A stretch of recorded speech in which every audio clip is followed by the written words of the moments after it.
కేసీఆర్ పై మంత్రి పొంగులేటి శ్రీనివాసరెడ్డి సంచలన వ్యాఖ్యలు చేశారు. ఫోన్ ట్యాపింగ్ ఇప్పటికీ జరుగుతోందంటూ చెప్పుకొచ్చారు. ఆయన మేము మాట్లాడుకుంటున్న కాన్ఫరెన్స్ కాల్స్ వింటున్నారు అంటే సంచలన వ్యాఖ్యలు చేశారు మంత్రి పొంగులేటి శ్రీనివాసరెడ్డి. కేసీఆర్ మామిడి తోటలో కూర్చొని ఫోన్ ట్యాపింగ్ చేస్తున్నారంటూ ఘాటైన వ్యాఖ్యలే చేశారు. మా ఫోన్లు వింటున్నారు అని చెప్పి మాకు అనుమానంగా ఉంది అంటూ చెప్పుకొచ్చారు. ఆయన ఫోన్ ట్యాపింగ్ పరికరాలు ఆయన దగ్గర ఉన్నాయని చెప్పి డౌట్ ఉంది అంటున్నారు మంత్రి పొంగులేటి శ్రీనివాసరెడ్డి. ఈ విషయాన్ని తమ ప్రభుత్వం సీరియస్గా తీసుకుందంటున్నారు ఆయన.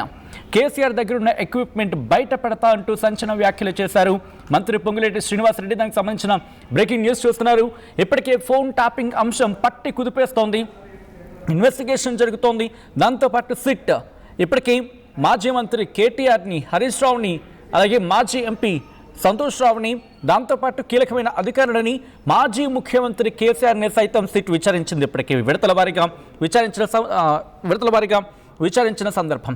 అయితే ఇప్పుడు ఇదే ఫోన్ ట్యాపింగ్ అంశం మీద చాలా కీలకమైన వ్యాఖ్యలు చేయడం జరిగింది. కీలకమైన వ్యాఖ్యలు కూడా కాదు, సంచలన వ్యాఖ్యలని చెప్పుకోవాలి. మంత్రి పొంగులేటి శ్రీనివాసరెడ్డి చేసిన వ్యాఖ్యలు.